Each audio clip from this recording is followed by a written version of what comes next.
Do-hyun Kim stared out the small window of the transport ship as it approached Space Station Harmony 7. His heart beat faster as the massive structure came into view. The station looked like a giant silver flower floating in space, with 6 large petals extending from a central hub.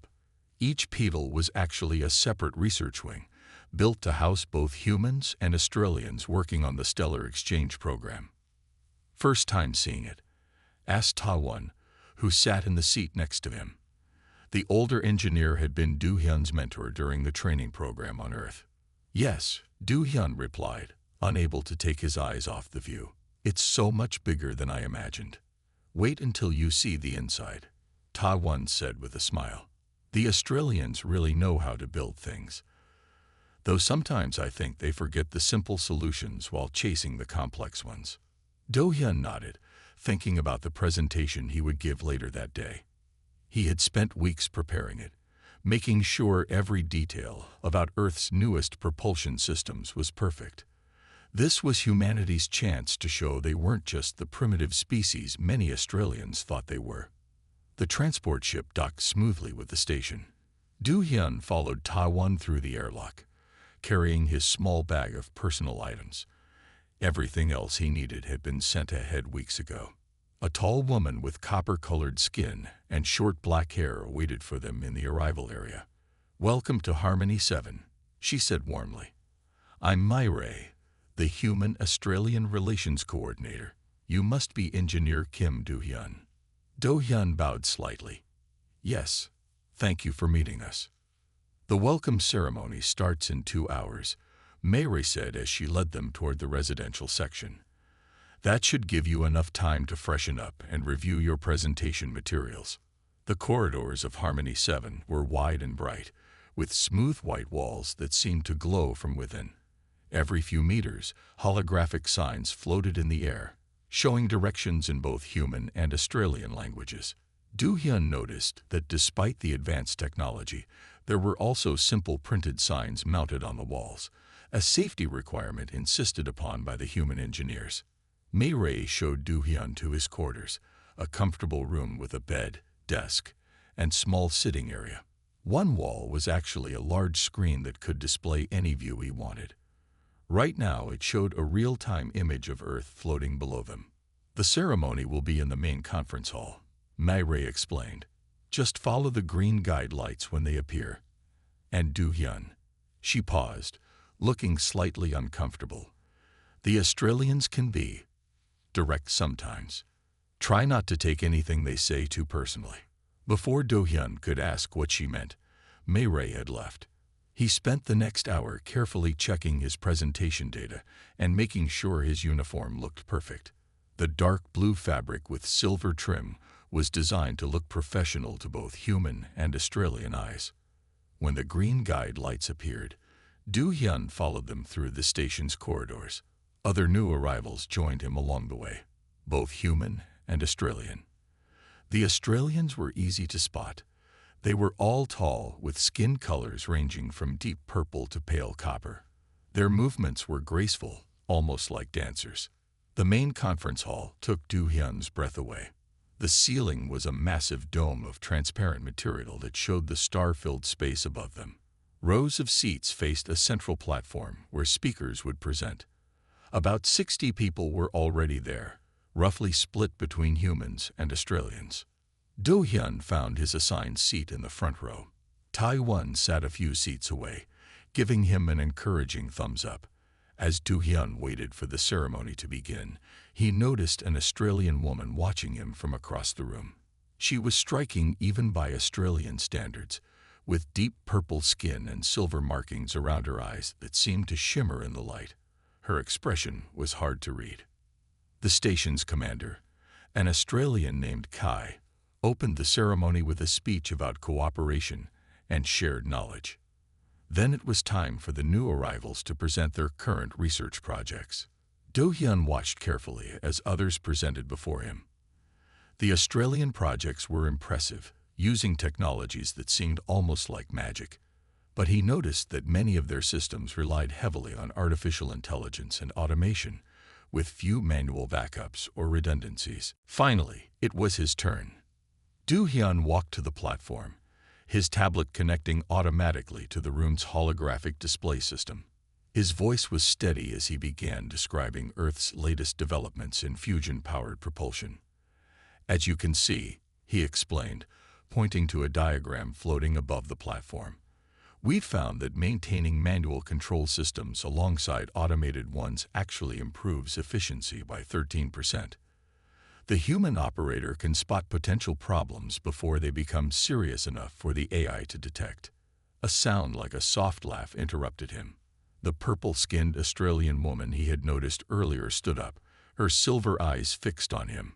"How charmingly primitive," she said, her voice musical but sharp with mockery. "You actually believe having slow, emotional biological beings in the control loop improves anything.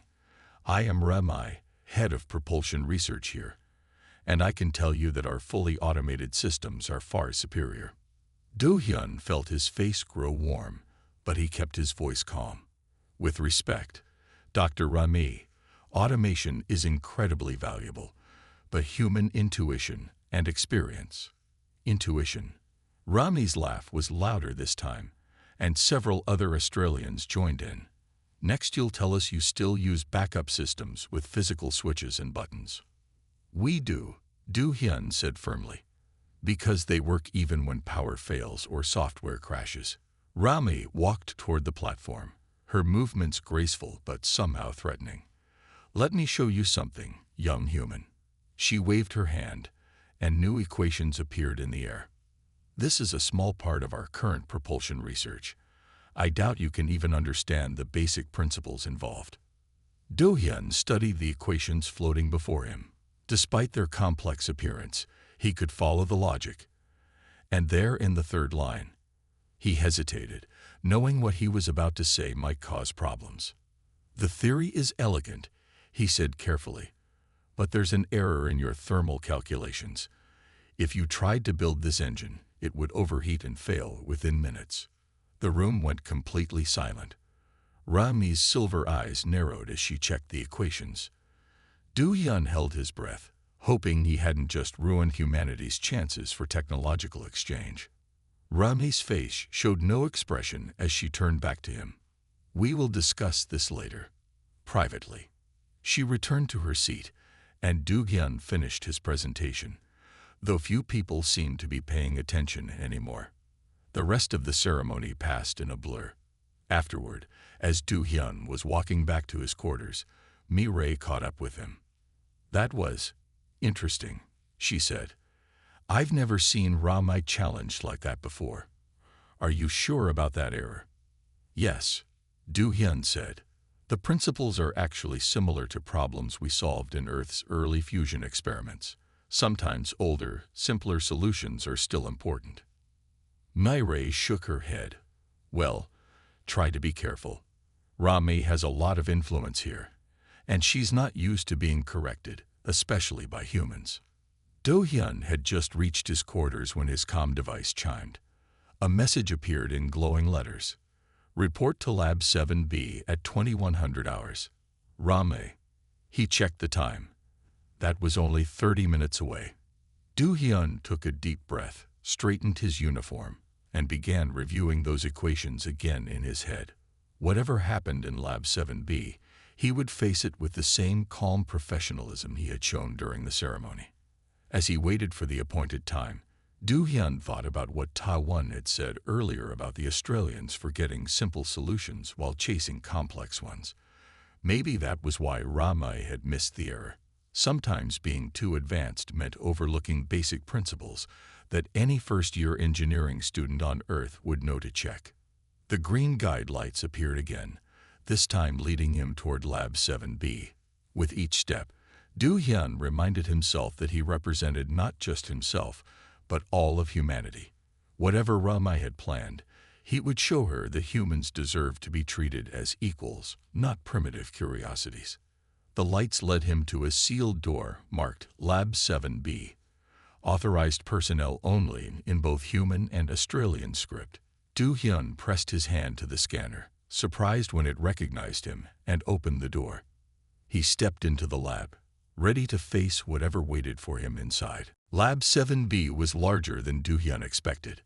Holographic displays filled the air with glowing numbers and diagrams. In the center of the room, Ramai stood with her back to him, her purple skin reflecting the blue light of the displays. "You're punctual," she said without turning around. "At least humans have learned that much." Do-hyun remained silent, waiting. He watched as Ramai waved her hand, making most of the displays vanish. Only one remained. The same equations from the ceremony, now expanded to fill more of the room. "Show me," Ramai said, finally turning to face him. Her silver eyes seemed to glow in the dim light. "Show me this error you claim to have found." Do-hyun stepped forward, looking carefully at the floating numbers and symbols. Even expanded like this, he could see the problem clearly. He pointed to a section of the equation. "Here," he said. "You've accounted for the heat generated by the fusion reaction, but not for the heat created by the containment field itself. In theory, the numbers work perfectly, but in practice, the containment field would generate excess heat that has nowhere to go. The system would fail." Rami's expression didn't change, but she moved closer to examine the section he pointed out. "And how would you solve this problem, human?" "The simplest solution would be to add cooling vents here and here," Do-hyun said, pointing to two spots in the holographic engine diagram. "We discovered this issue during Earth's early fusion experiments. Many of our first test engines melted because we made the same mistake." "Cooling vents." Rami's voice dripped with disbelief. "That's your solution? Not quantum heat displacement or zero-point energy absorption?"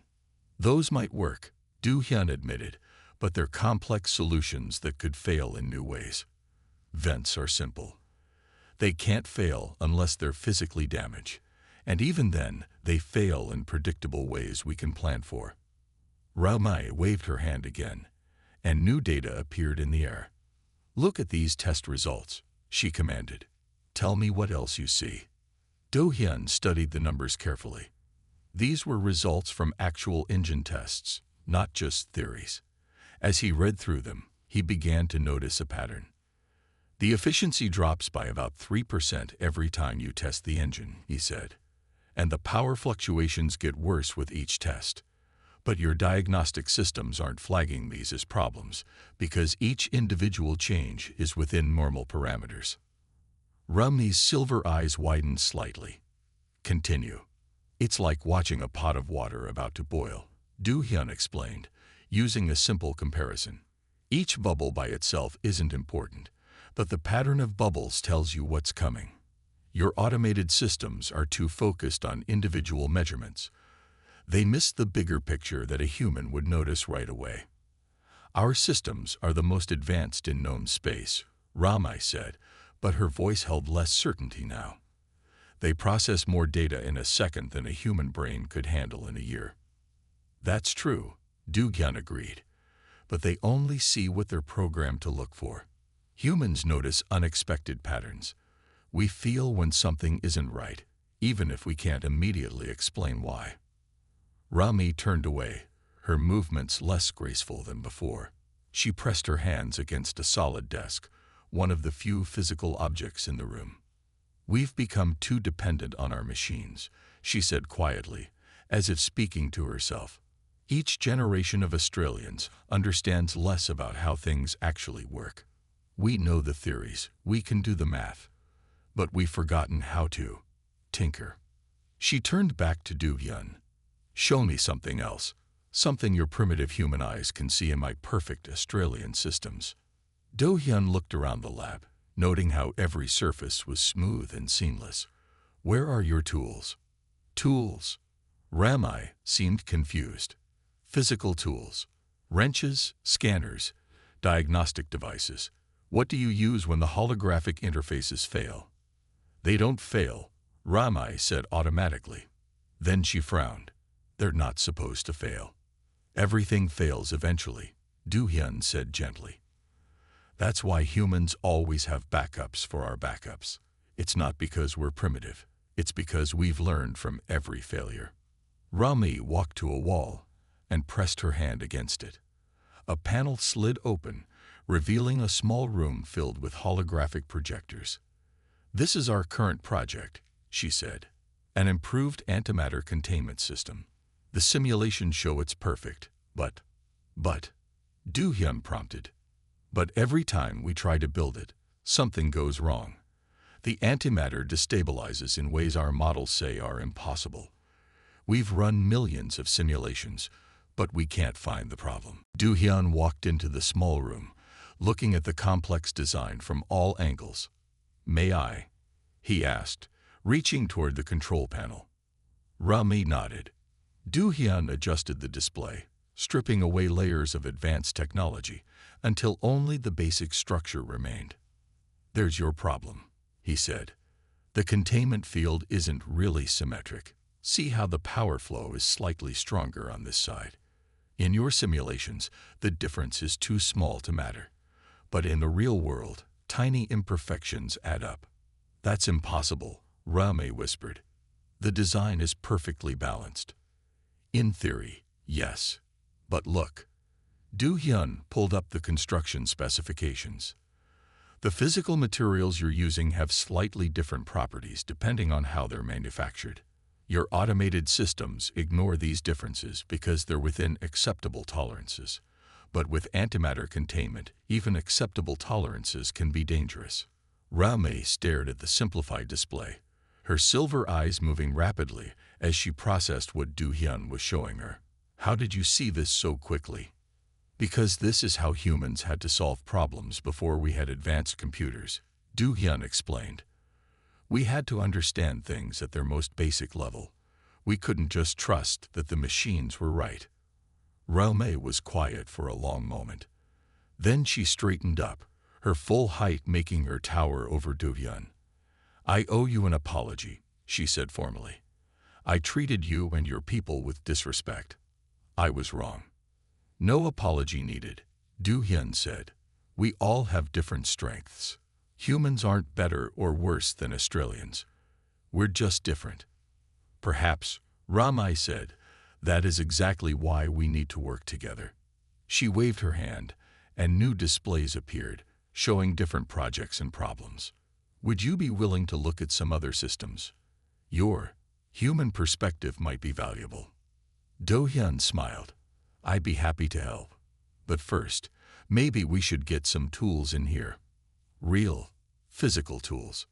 "Tools," Rami repeated, as if testing the word. "Yes, and perhaps you could show me how to use them." There was no mockery in her voice now, only genuine curiosity. "Of course," Du-hyun said. "On Earth, we have a saying. The best way to understand something is to take it apart and put it back together again." "How barbaric," Rami said, but this time she was smiling. "When shall we begin?" "Why not now?" Du-hyun suggested. "Unless you have somewhere else to be." Rami's silver eyes seemed to sparkle. "No, this is exactly where I need to be." She pressed her hand to another wall panel, and it slid open to reveal a storage room. "I believe there are some basic tools in here.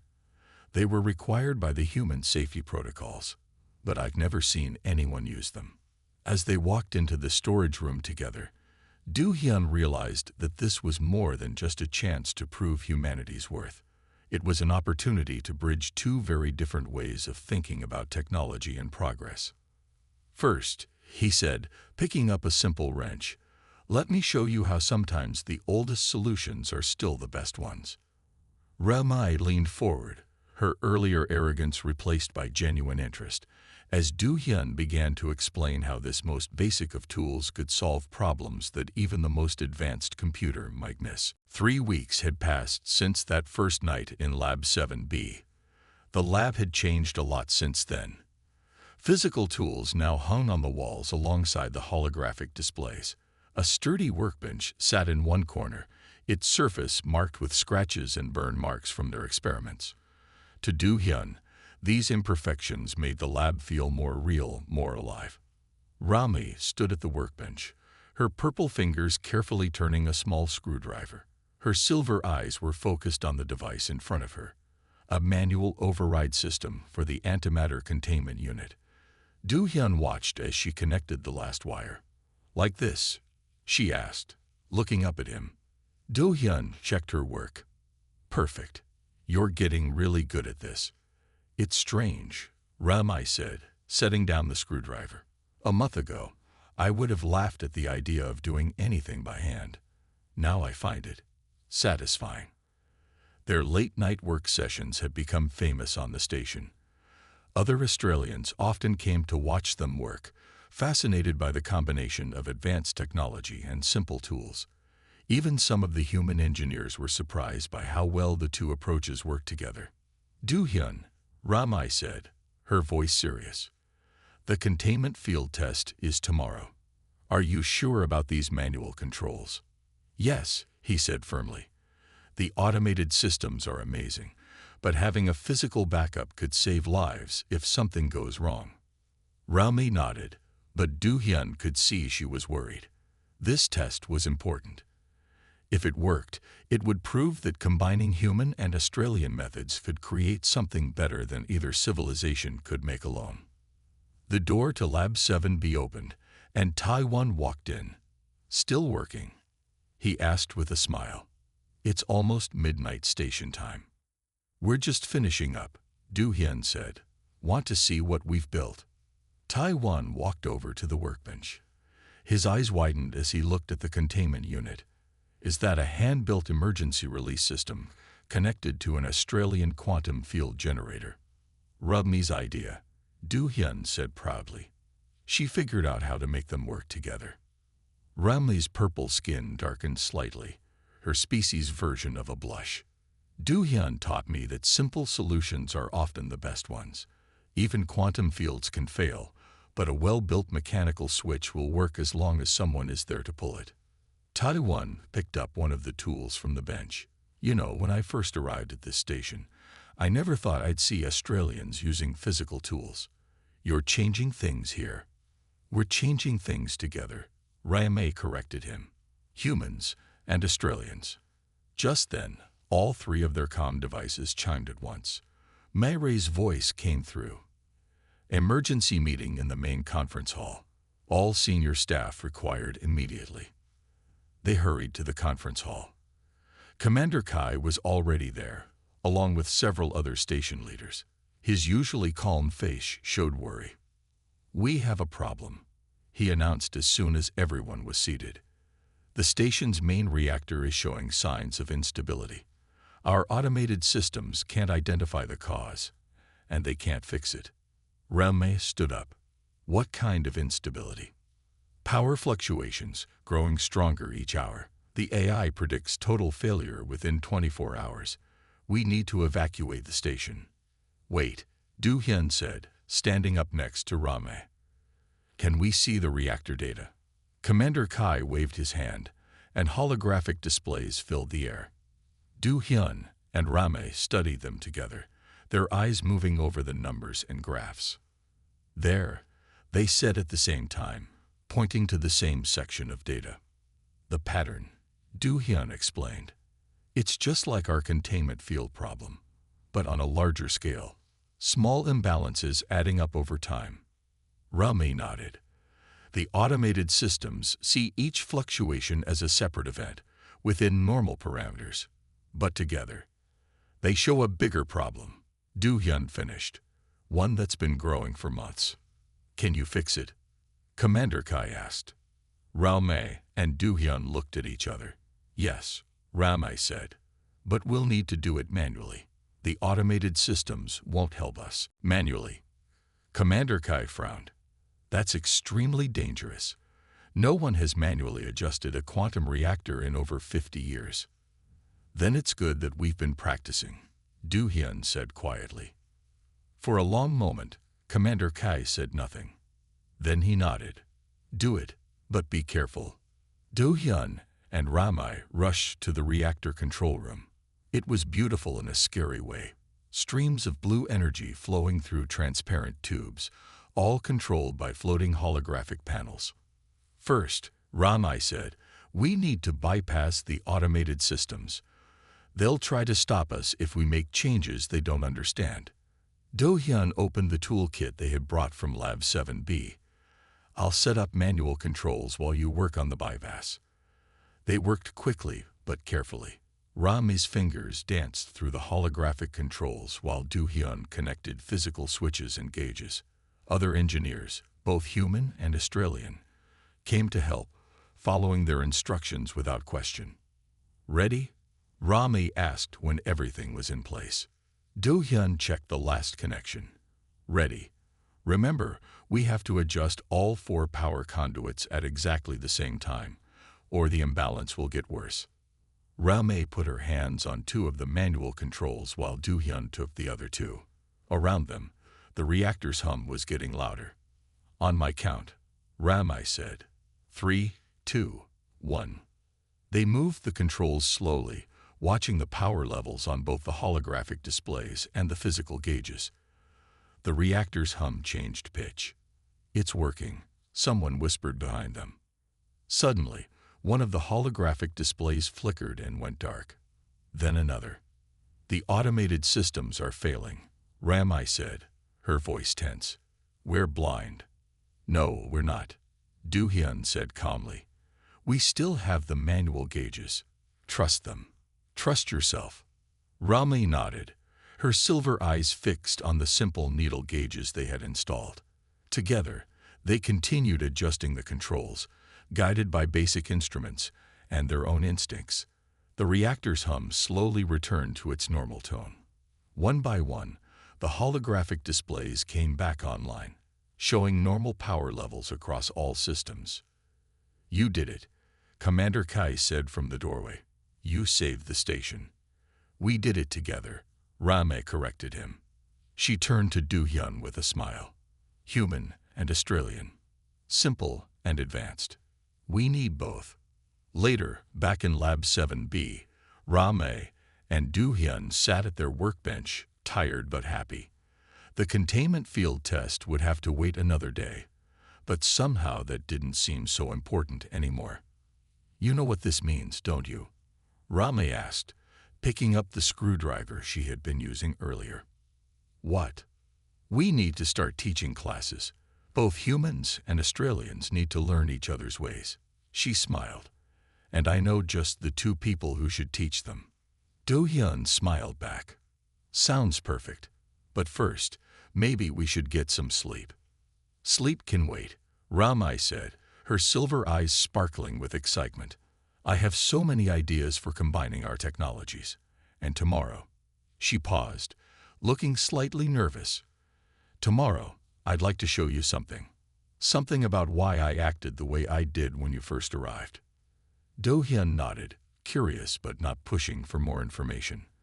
Whatever Rami wanted to share, he would listen. After all, that's what partners did, whether they were working on advanced technology or building understanding between 2 very different species. The next morning, Do-hyun found Rami waiting outside his quarters. She looked different today. She wore simpler clothes than usual, and her silver markings seemed less bright. Are you ready? She asked quietly. Do-hyun nodded. He had been curious all night about what Rami wanted to show him. She led him to a part of the station he had never visited before, far from the busy research labs and living areas. They stopped at a door marked Historical Archives in both languages. Inside, the room was darker than other parts of the station. Old-fashioned display screens lined the walls instead of holographs. This is our past, Rami said, touching one of the screens. It lit up, showing images of what looked like an ancient city. This was Astral Prime, our first colony beyond our home world. It was built 300 years ago. The images change, showing the city growing larger and more advanced. We were so proud of our progress, Rami continued. Each generation made bigger leaps in technology. We thought we were becoming perfect. Do-hyun watched as the images showed more and more advanced buildings and machines. What happened? He asked gently. Rami touched the screen again. The next image showed the same city, but now it was dark, empty. We forgot how things worked, she said softly. We depended so much on our automated systems that when they failed, we couldn't fix them. The colony died in less than a week. How many people? Du-hyun started to ask. 2 million, Rami answered. They all died because no one knew how to repair the basic life support systems without computers telling them what to do. She turned to face Du-hyun. Her silver eyes filled with sadness. That's why I was so hard on you when you arrived. I saw humans making the same mistakes we did, rushing to automate everything, trusting computers more than their own hands and minds. Do-hyun thought about this. But humans aren't giving up our basic skills, he said. We're adding automation to help us, not replace us. I know that now, Rami said. Working with you these past weeks has shown me a better way. You keep the simple solutions alongside the advanced ones. You understand your technology instead of just using it. She walked to another screen, showing a different set of images. After the Astral Prime disaster, our people split into 2 groups. One group wanted to go back to simpler technology. The other group wanted to make our automated systems even more advanced, so they would never fail. Which group won? Du-hyun asked. Rami smiled sadly. Neither. Both groups failed because they couldn't see that we needed both approaches. We needed to keep our advanced technology, but also understand how it worked at the most basic level. She turned back to Du-hyun. That's why the Stellar Exchange Program is so important. Humans aren't just learning from our advanced technology. You're teaching us how to be better engineers, how to think with both our minds and our hands. Do-hyun remembered the reactor crisis from the day before, like using manual gauges alongside holographic displays. Exactly. Rami's smile became warmer. You know, yesterday wasn't the first time our reactor had problems, but it was the first time we fixed it ourselves instead of letting the computers handle everything. They walked together through the archive room, looking at more images from Australian history. Do-hyun noticed that the newer pictures showed more and more automation, fewer and fewer people actually working with their hands. I have a proposal for you, Rami said suddenly. I've already discussed it with Commander Kai, and he agrees. What kind of proposal? We want to start a new training program. All Australian engineers would learn basic manual skills, and all human engineers would learn our advanced systems. But not separately. They would learn together, teaching each other. Do-hyun thought about how well he and Rami had worked together in Lab 7B. That sounds perfect. There's more, Rami continued.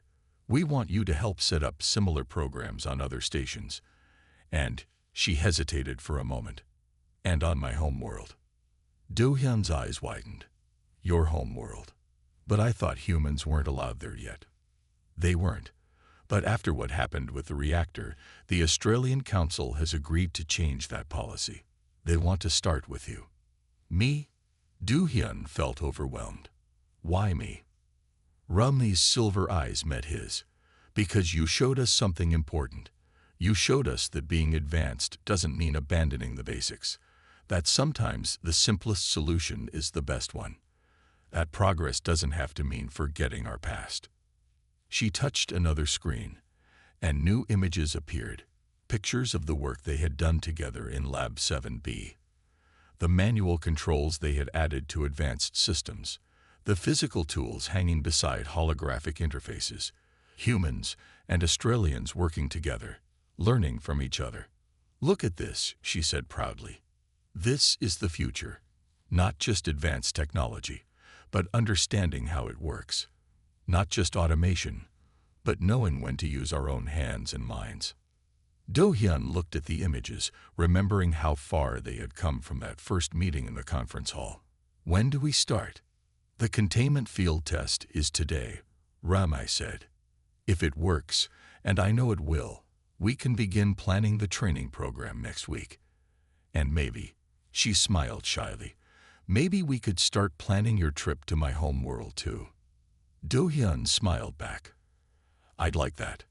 They left the archive room together, walking back toward Lab 7B. Other station residents nodded respectfully as they passed.